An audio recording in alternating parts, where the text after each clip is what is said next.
I've made billions of dollars of failures at Amazon.com. Literally, billions of dollars of failures. It's easy to have ideas. It's very hard to turn an idea into a successful product. Do something you're very passionate about, and don't try to chase what is kind of the hot passion of the day.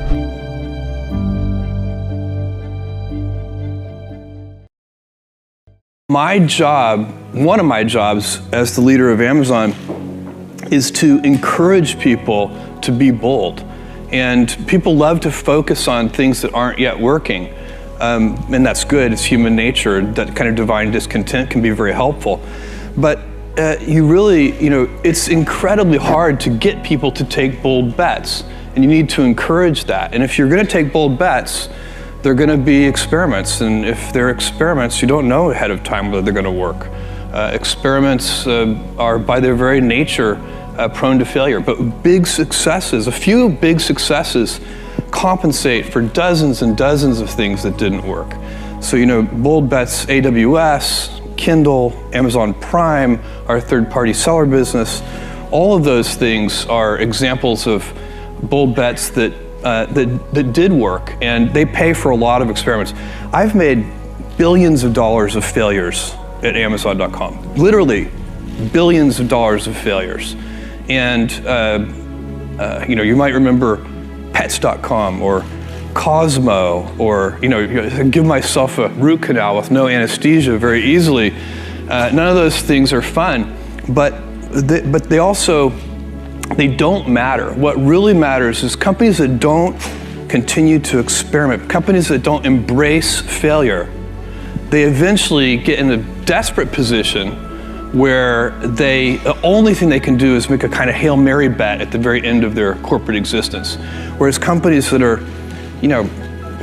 making bets all along, even, big bets, but not bet the company bets. I don't believe in bet the company bets. That's when you're desperate. That's the last thing you can do. I think stress, you can be, I think one of the things that's very important to note about stress is that stress primarily comes from not taking action over something that you can have some control over.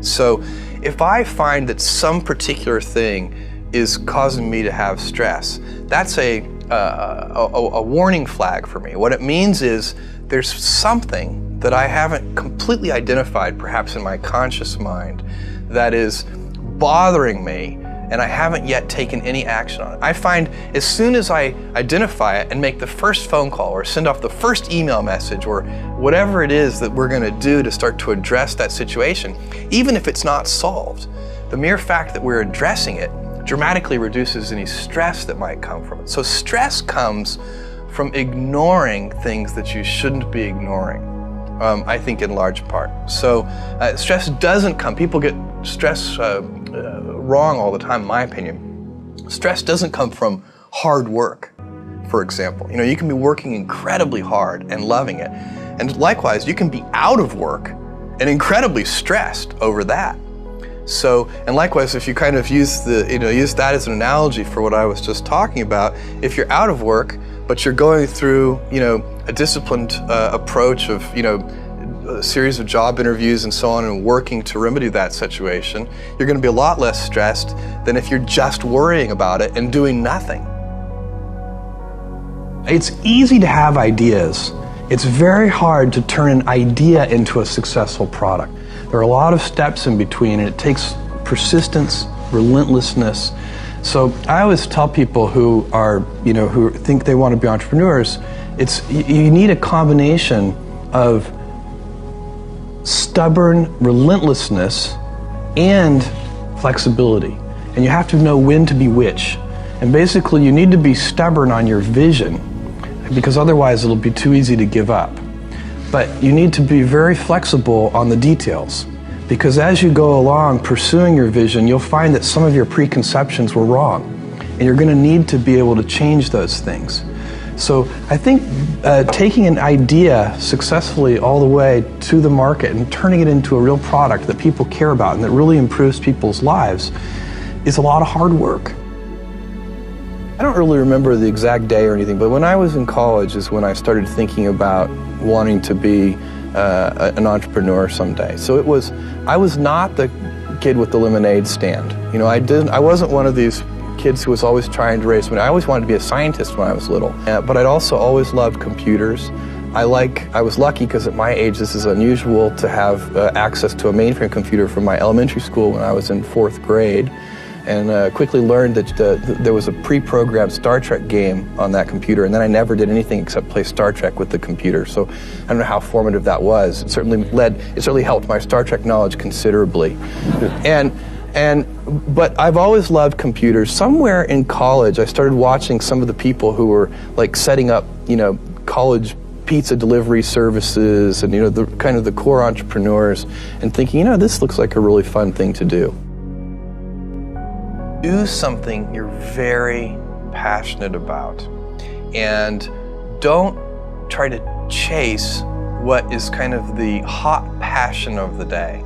I think we actually saw this. I think you see it all over the place in many different contexts, but I think we saw it in the internet world quite a bit, where at the sort of peak of the sort of internet mania in say 1999, you found people who were very passionate about something. They kind of left that job and decided, I'm going to do something in the internet, because it's it was almost like the 1849 gold rush in a way. I mean, you find that people, if you go back and study the history of the 1849 gold rush, you find that at that time everybody who was within a shouting distance of California was, they might have been a doctor, but they quit being a doctor and they started panning for gold.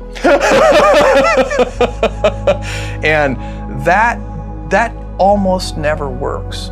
And even if it does work, according to some metric, financial success or whatever it might be, I suspect it leaves you ultimately unsatisfied. So you really need to be very clear with yourself. And I think one of the best ways to do that is this notion of projecting yourself forward to age 80, looking back on your life and trying to make sure you've minimized the number of regrets you have. That works for career decisions. It works for family decisions. Do you want? I have a 14-month-old son, and it's very easy for me to, if I think about myself when I'm 80, I know I want to watch that little guy grow up. And so I don't want to be 80 and think, shoot, I missed that whole thing, and I don't have the kind of relationship with my son that I wished I had, and so on and so on. So if you think about that, so I guess another thing that I would recommend to people is that they always take a long-term point of view.